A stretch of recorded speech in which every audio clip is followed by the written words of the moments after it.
Hey guys, welcome back to another great episode of Conversations That Lead to Greatness, which is the number one, your favorite podcast and coaching podcast. You know, that's what we do. But anyway, guys, so today's topic is going to be an open dialogue, okay? We're talking about some things that we was taught growing up that now we're starting to question. And we're going to discuss why are we questioning these things and what are we doing to reshape our way of thinking about those things. Okay, guys? Okay. So, stick around. This is Conversations That Lead to Greatness.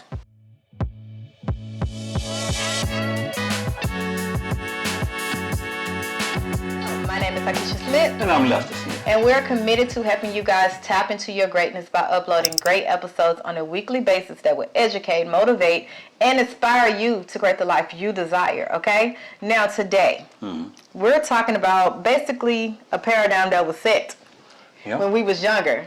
And now we realize as we go through life and life start happening, now we realize, like, man, why do we do things the way we do? Like, why?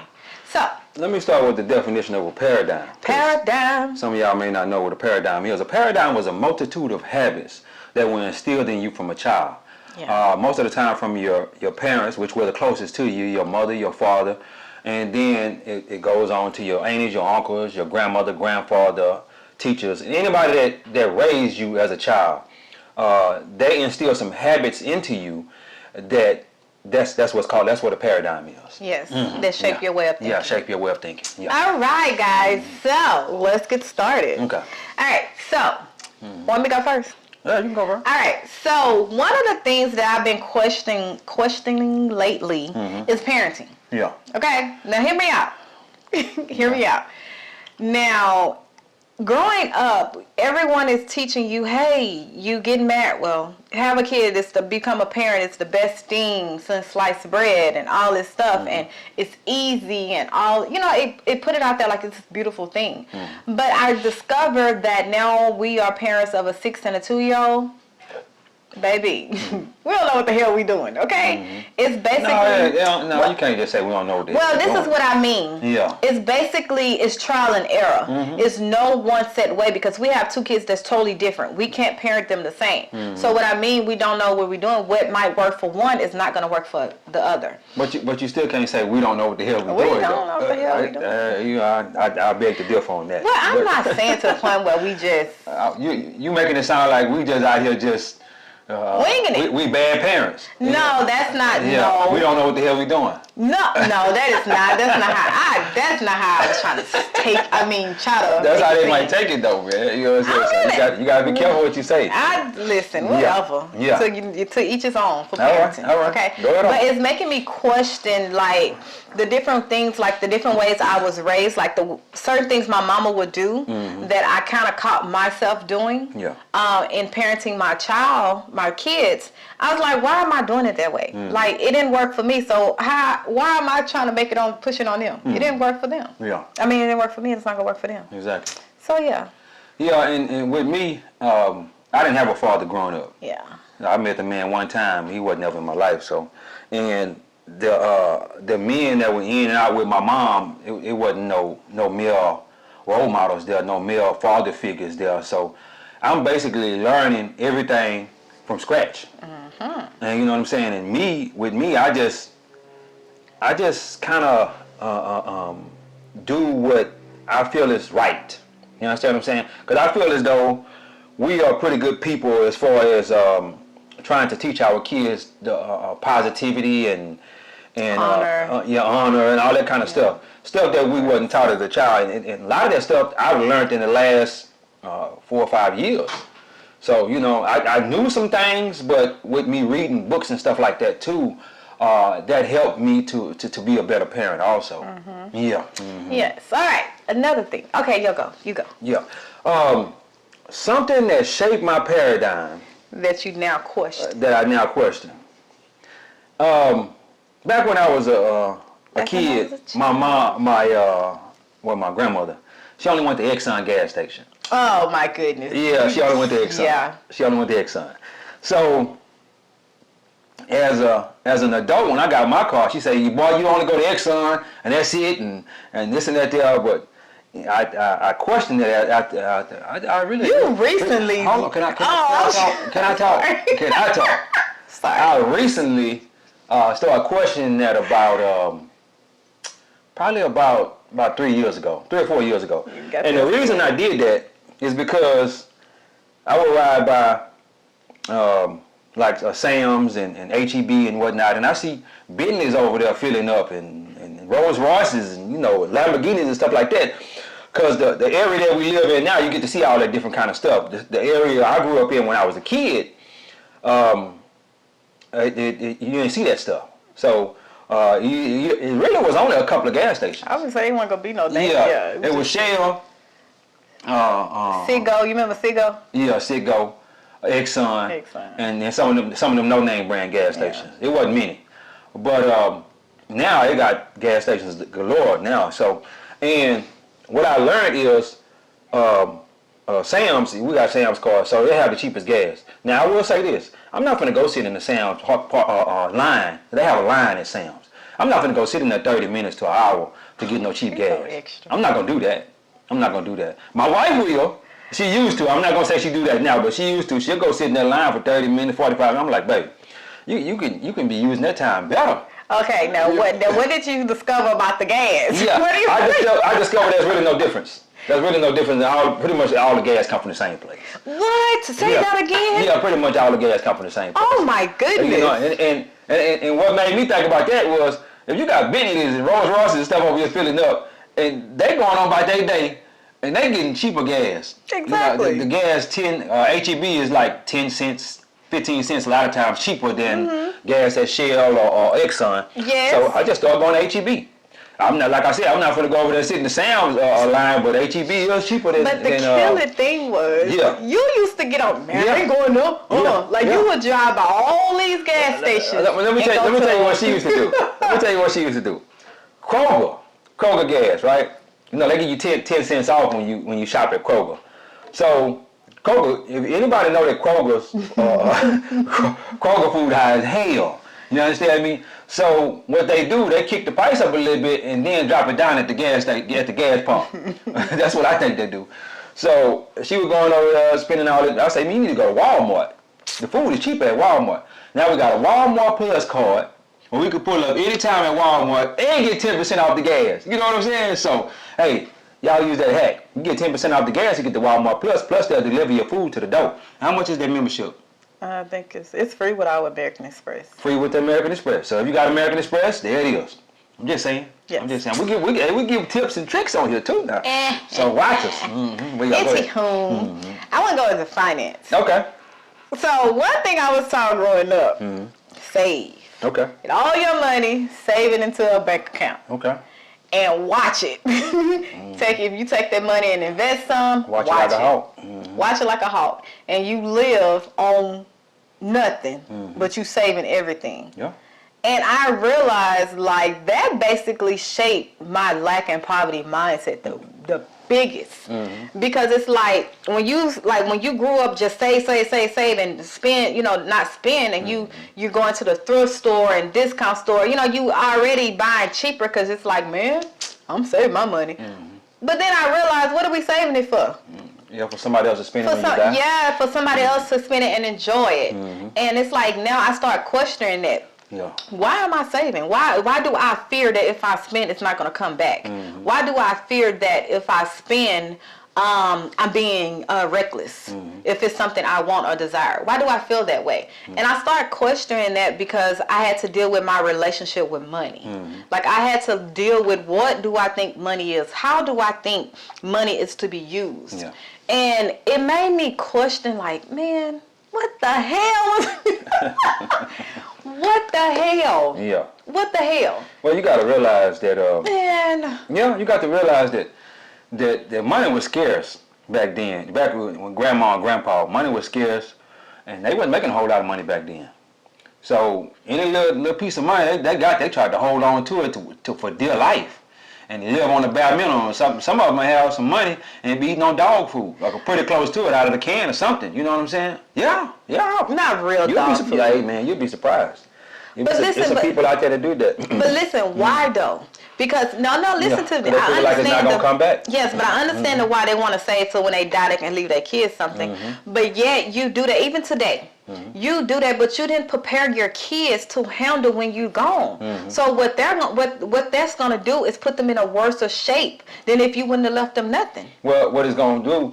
They're gonna be in the same mindset that you in. Exactly. Your grandma and grandpa, they're gonna be in the same mindset that you in. So when they get that little money, they're gonna hold on to it for their life too. They gonna blow it? No, not necessarily. Not necessarily. We know people. We know people that got money from grandma and grandpa, and they just held it. Huh? We don't know nobody? Oh, okay. They just still holding on to it. You know what I'm saying? So I say not necessarily, but there is a lot of people that blow it. Yeah, because they didn't work hard for it. But they didn't. Grandma and grandpa didn't teach them how to manage money. Yeah. So grandpa, mama and daddy, you know what I'm saying? But I think that goes back to and what we mean when we say saving money.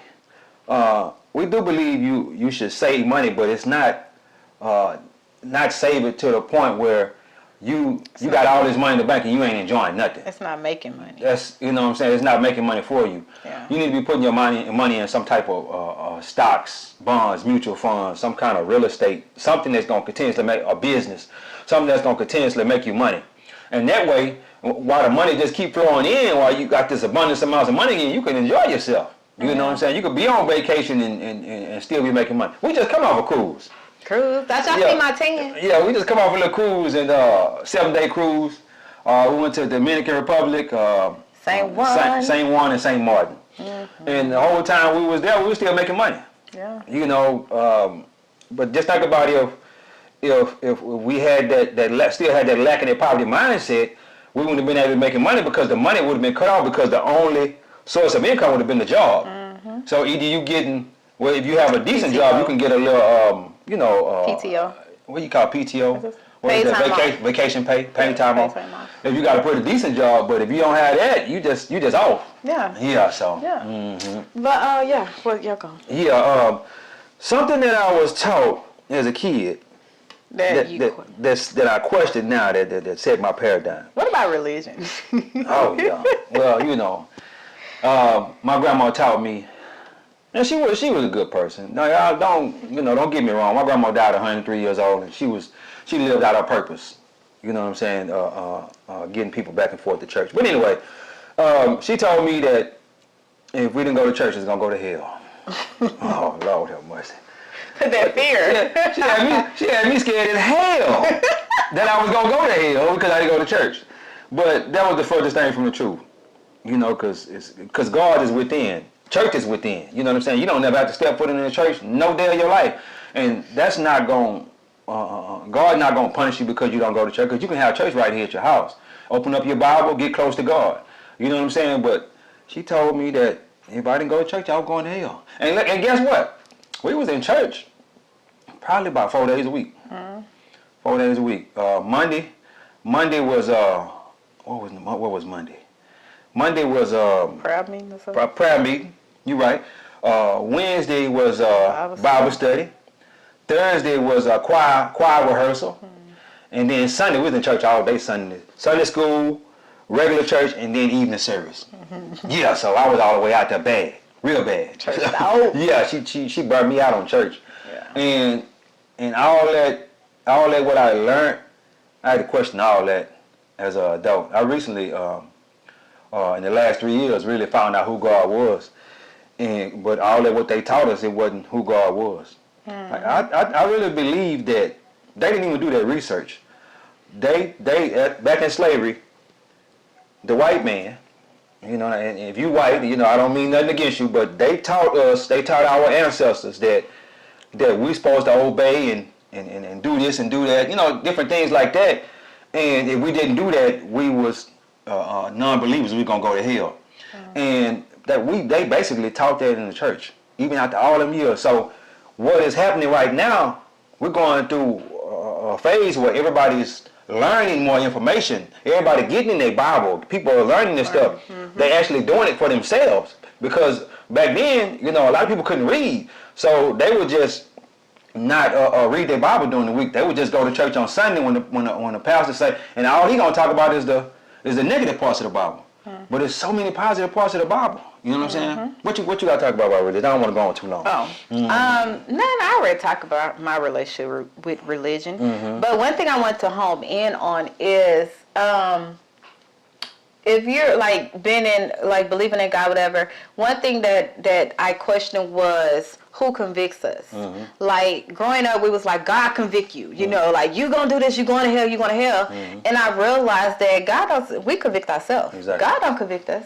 He saved us. Like He wants to save us. It's up to us to choose. Yeah, we're on the grace. Yeah, we're on the grace and mercy. So He can't convict us. It's us that's doing it to ourselves because for one, we have the Holy Spirit that dwells within us that let us know, like, nah, that's wrong. See, it's like I realized once you have that encounter, you can't sin the same no more. I don't care how you try to push it down, suppress it, drown it out with drugs, alcohol, music, club, and partying. That stuff, like that consciousness, that encounter that inside of you is gonna notch. Like, don't do that. Don't do that. But then also you have your significant other or friend or family member that'll convict you too.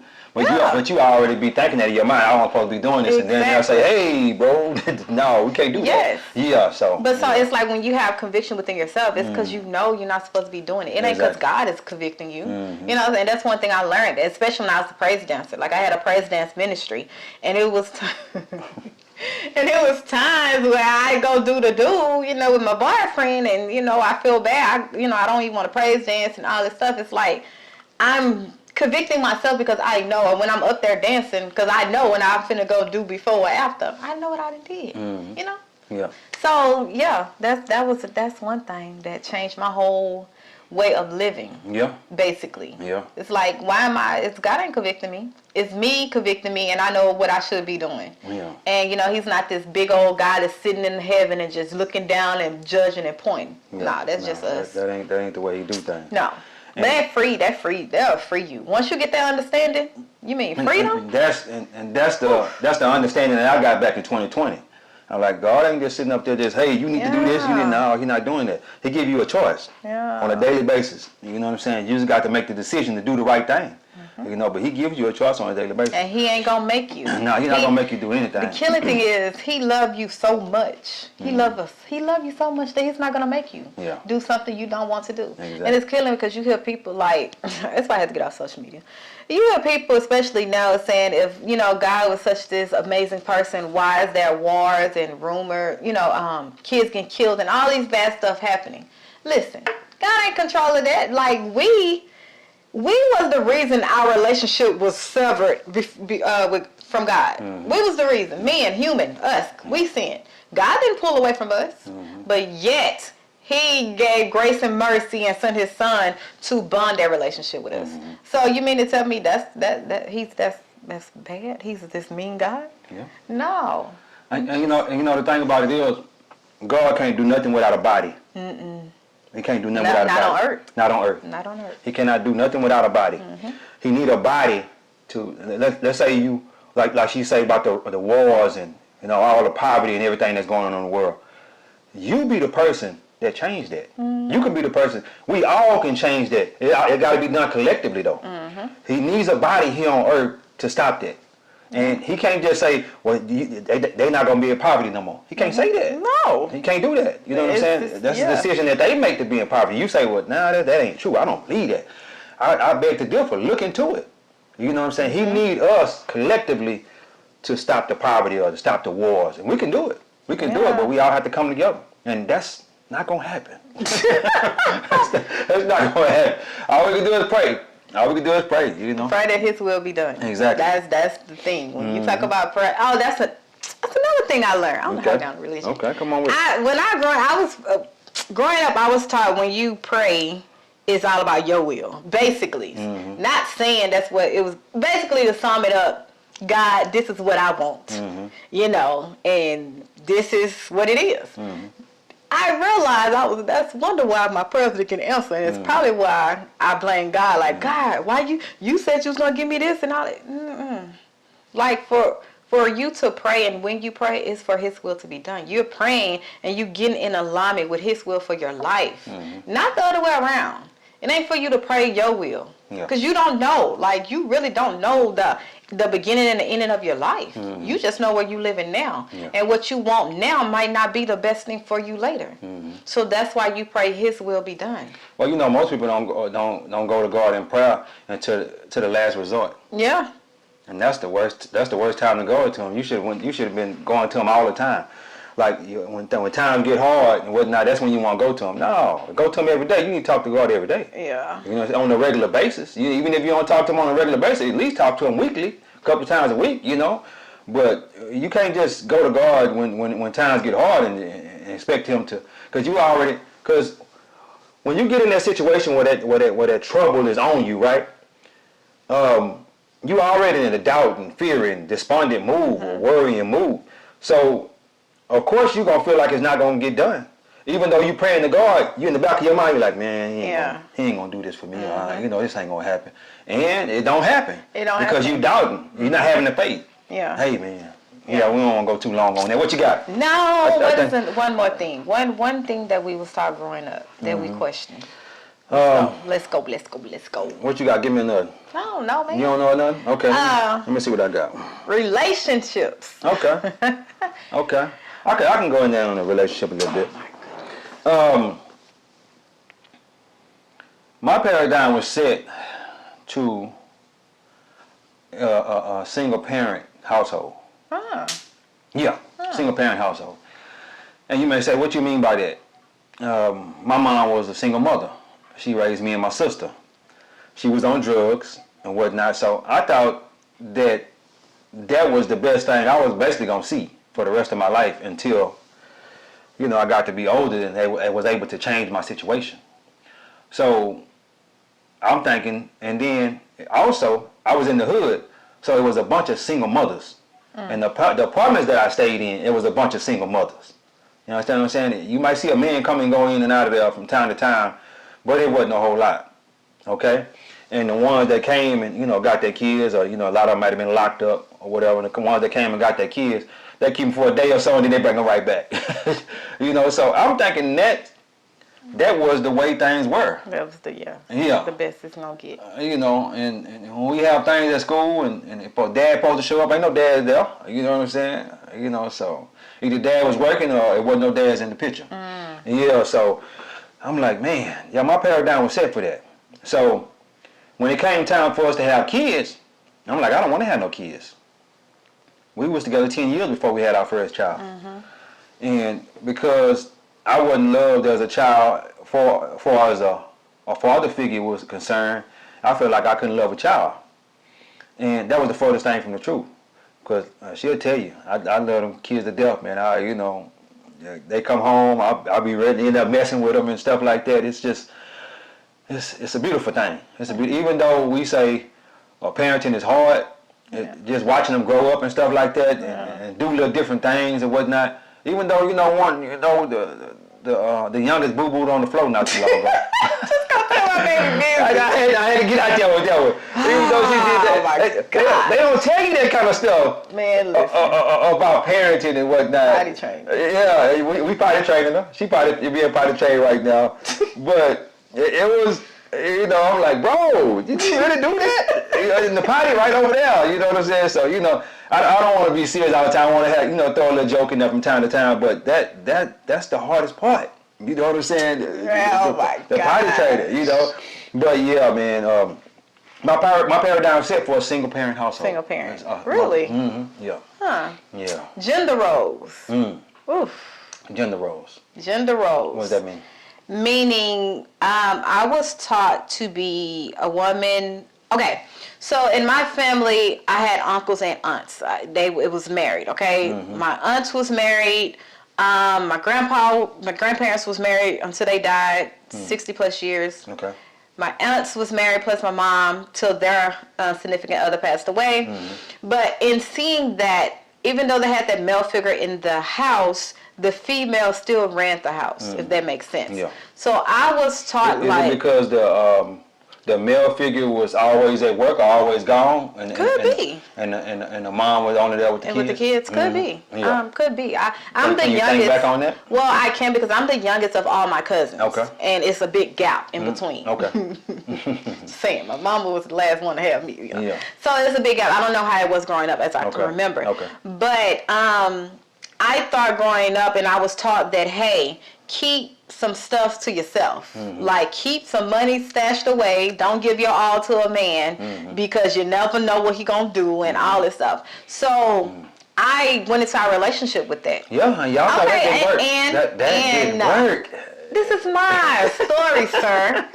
So I went into the relationship with the same mindset, and I'm like, why is it not working? Like, why he ain't listening to me? Like, what are you doing, sir? This is not the way relationships are supposed to go. Exactly. And it caused so much tension for years, like 5 to 7 years in our marriage. It caused so much tension. Oh yeah. And I started questioning, like, why am I trying to become something I don't want to become? Like, I don't want to be the, what is it called, alpha male? Female? Alpha female. Yeah, alpha female. Like, I don't want to do that. You know, I don't want to have the stress of the world and take care of everybody, and not everybody, but like take care of stuff outside the home and do stuff what men would do.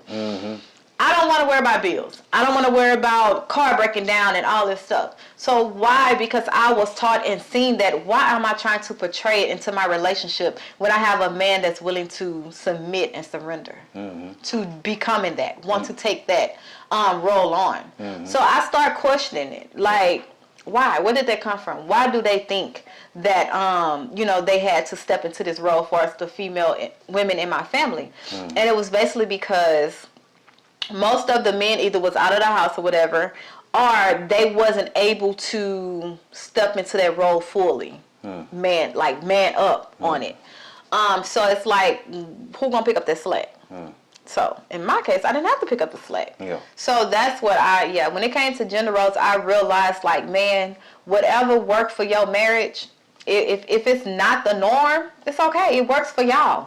It don't have to be the norm. It don't have to be known. It don't have to be what everybody do. What we do in our marriage might not work for you, and vice versa.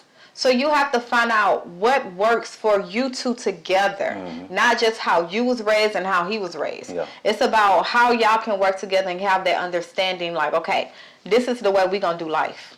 This is the way. Yeah. Not what you was taught growing up, not your paradigm. This is the way we gonna do life. And trust me, once I came to that realization, baby, smooth sailing. Smooth sailing. Get on away from me, man. Smooth operator. But it was smooth. Yeah, it's like you gotta know what you got to. Ooh. You Boy, got to- I almost yeah. kiss you. You gotta know what you got. You know what you got? You gotta know what you got. And the reason I say that is because most of you women, y'all know. Ooh, don't put you. Don't say you women. What's Please, it? that is like an insult. Hey, Most of women, don't say you women. Most women, or most Thank men. you. I'm just saying most genders in general. Okay, that sounds better. but Most you- women, most men, they know what they got. They know if they can. If this woman gonna try to be an alpha woman, or she gonna kind of lean back and be submissive to her husband. They know. You know what I'm saying? They just and they be fighting it. They be fighting it one way or the other. They fighting it, and sometimes they might be the wrong person for you. And they show all the signs in the beginning. all the signs are there, But I'm just happy that you decided to let me lead and you follow. I'm just happy you decided to let me lead, but you know what I'm saying. Let me say this. All I ever wanted her to do was be happy, and she'll tell you that. Anything I ever did, hey, babe, I just want you to be happy. And I used to tell her that when we would get in arguments and whatnot, I'd be like, baby, I just want you to be happy. And I didn't understand it. She didn't understand that. She didn't. What? And, yeah. Come on. I didn't understand it because I thought what we was arguing for, like the reason we was arguing, if you do that, it would make me happy. Like that's what I thought, because I'm like, this is what we're trying to do. Yeah. This is what I'm trying to cultivate this relationship into that role. But the thing about it is, you was putting your happiness in somebody else's hands. Exactly. And anytime you do that, you're gonna be Empty disappointed. handed. Anytime you do that, you're gonna be disappointed. The only you got to be happy within yourself first. And then when you're happy within yourself, you can make somebody else happy. But if you put your happiness in somebody else's hands, whether it be your husband, your boyfriend, kids, whoever, I don't care who it is, you're gonna be happy on a unhappy on a consistent basis. Because they're gonna let you down. Yeah. We human. Yeah, we make yeah. mistakes. We all human. They gonna let you down. Yeah, they gonna let you down. Yeah. You know, the only person that ain't gonna let you down is God. Yes. You know what I'm saying? But you know, even I let her down. Sometimes she let me down. I'm like, hey, babe, come on, we gotta do this. Or she's like, hey, I gotta give you that grace, and let's take action. We gotta take action to make this situation better. Let's talk about it. You know, yeah. But anyway. Yeah, guys. So we just wanted to share some things that we felt that was like we recently start questioning, like, man, why we have this set in our paradigm. So we want to just share, and if you understood, or if you not understood, related. If you can relate, drop it down in the comment box. What are some things that you are now questioning now that you're on this journey to becoming a better person and tap into your greatness, and trying to shift your mindset? What are some of those things that was programmed into your paradigm, and you just realizing, like, why do I think or do what I do? Like, why? It don't even fit now. Drop it down in the comment box. We would love to hear from you. Exactly. Hear from you. And a lot of things that you may not know that your paradigm is shaped, about your finances, about anything that we say about religion. All that was shaped by your mom and your dad, your whoever raised you. So you might just need to sit down and jot some things down. You're like, why do I do this way? Or why do I do it that way? And be like, man, my mom did that way. My dad did it this way. I remember right before we go real quick, Miles Monroe, he told a story about why his wife cut off both ends of the ham. And he like, woman, why you cut off both ends of that ham and throw them ends of that ham in the trash can? She's like, because that's the way my mama used to do it. And when they got on the phone, they called her mom, and they say, oh, why you cut off both ends of that ham? She said, because both ends wouldn't fit in the pot. Because they have a bigger pot. Yeah, they have a big enough pot. He say, woman, we got a big enough pot. You know what I'm saying? So you need to put that whole ham in there, Yeah. So, but anyway, I just thought I'd tell a little story. But her paradigm was set by her mother. And she was cutting out both ends of the ham. Didn't even know why she was cutting it off. She just did it because her mom did. Didn't question it. Exactly. Like, question everything now. Exactly. Like, that's where we at. This whole topic, this video, if you don't take nothing away, question every single thing. Even the thing you know or to be true or think to be true, question it. Yeah, it's going to make you step outside your comfort zone. It's definitely going to do that. Question it. And you're gonna get mad at some things because you're going to be like, man, y'all messed over. Y'all messed over me, man. Y'all messed over me. I could have been further. I could have been this, that. Listen. Yeah. Question some things and find out why you do what you do. Why you think the way you think. Exactly. We could have went on about 2 hours with this video. No, we ain't gonna do that. But this video could have been real. Yeah, y'all got a whole lot of stuff to say about questioning and everything. You know what I'm saying? Why do you feel like a job is security? You know what I'm saying? Stuff like that. But anyway, we ain't gonna go there. But anyway, hey, look here. God is good. Boom. Life is good. When we look good, we feel good. We live in a life of abundance. Peace. Bye, guys. See you in the next episode.